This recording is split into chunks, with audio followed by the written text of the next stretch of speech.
Sure. Wait, she's the shit? Sure. Yo, what? She needs the dookie? Hey, yo, this game is crazy. Let's get you patched up. She said, my powers are making people feel bad and IBS. Have you ever played a game that was so bad that it was good? The kind of game that makes you want to play with your friends the same way you bring them to a midnight screening of unintentional comedic classics like The Room. You are tearing me apart, Lisa! Birdemic. And a personal favorite, Miami Connection. My father! I found my father! Oh my god! Oh my god! Oh my god! Man, oh! Friends through eternity. But gamers tend to look down on bad games. Janky combat, bugs, and cringe dialogue can earn a game a bad review. But for me, it can sometimes create something that is at least more engaging than another bloated open world game or another crafting circle jerk game. Are you telling me this doesn't want to make you play Death Stranding? Run. Yeah. Like Mario and Princess Peach. It's 2030, and Marilyn Monroe lived to become the First Lady of America. This is Dustborne. The game is a road trip through an America very similar to Road 96, a game from a few years ago that also was about a road trip through an authoritarian America and also had its share of questionable dialogue. Yo, go on. Ask me a question. I can multitask like an MFer. Yeah. Our characters Pax, Gnome, Theo, and... Okay, who gives a fuck? The plot doesn't matter. What I want to talk about is the writing of this game. It feels like an old guy wrote Dustborne. It has Steve Buscemi backwards cap energy. Music? I believe the kids call it K-pop music. It stands for Korean popular music. It's K-pop. What is going Just on? K-pop. Right. K-pops. Pop. I don't even know who this game is for, to be honest. But it's not fair just to blame some old guy when young people are capable of being just as out of touch as anybody else. In this story, our characters are people with powers that involve their voice, basically mutants. Except they're called anomals? Anomals. I don't know a whole lot about about anomals. Sorry. It's basically their way to talk about race and prejudice without actually talking about it, which is very similar to Detroit Become Human, a game made by Quantic Dream, which published Dustborne. It's about robots, not at all about race.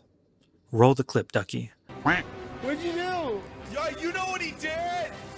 Oh my god. Fuck you! Fuck off! To be honest, past the first few hours, the annoying dialogue mellows out. And it just becomes another game. Good guys versus bad guys. It's just typical lib stuff, the aesthetics of being progressive without actually the substance. I want to bring my daughters to the White House to meet this black woman president. But Dustborne is kind of, sort of entertaining. It's entertaining in the same way this is. Wait, That's how sex happens, Jeff. no, I know. I played Grand Theft Auto San Andreas. Oh. I'm not stupid. I'm not stupid. I know that was just dry humping, okay? So don't expect an easy fight. Jank can be good. I want more janky-ass games. Like, say what you will, but it's hard to forget this game. Trust me, I've tried. But the reason I'm talking about this game is not just to shit on it, which I am doing admittedly, but to actually encourage other developers to just go for it. If this is cringe, okay, I want more cringe. Listen, games are hard. I make games too. I know what it's like to make something and people don't like it. It sucks. And I do think the voice actors are pretty good, just let down by the writing. But go make a game. Make anything. I promise you your first version will be bad. It'll make you cringe, and that's alright. One thing I do like is that Dustborne paints a future that is pretty awful. You're gonna have the same shit that you do now, just everything's gonna be a lot worse. I mean, look at the music they got. Hey, sing along if you know what I mean. There are good god, this is the lamest.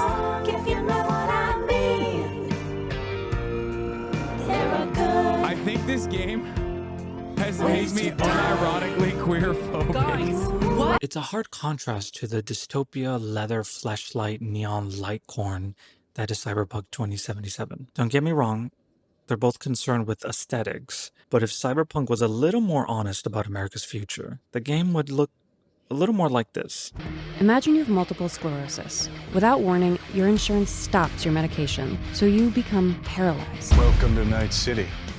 As sophisticated as driverless cars are, a group called the Safe Street Rebels simply placed traffic cones on the hoods of those cars, and that stops them cold.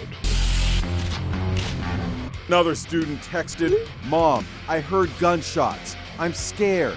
Please come get me." The only limit to what you can do This jacket is a real must-have. is what you're willing to become. My parents got me the skateboard I wanted. It's pretty cool. The future is yours for the taking. Sorry, your cancer could be cured, but we need to wait for the insurance company to approve your chemotherapy. Yeah.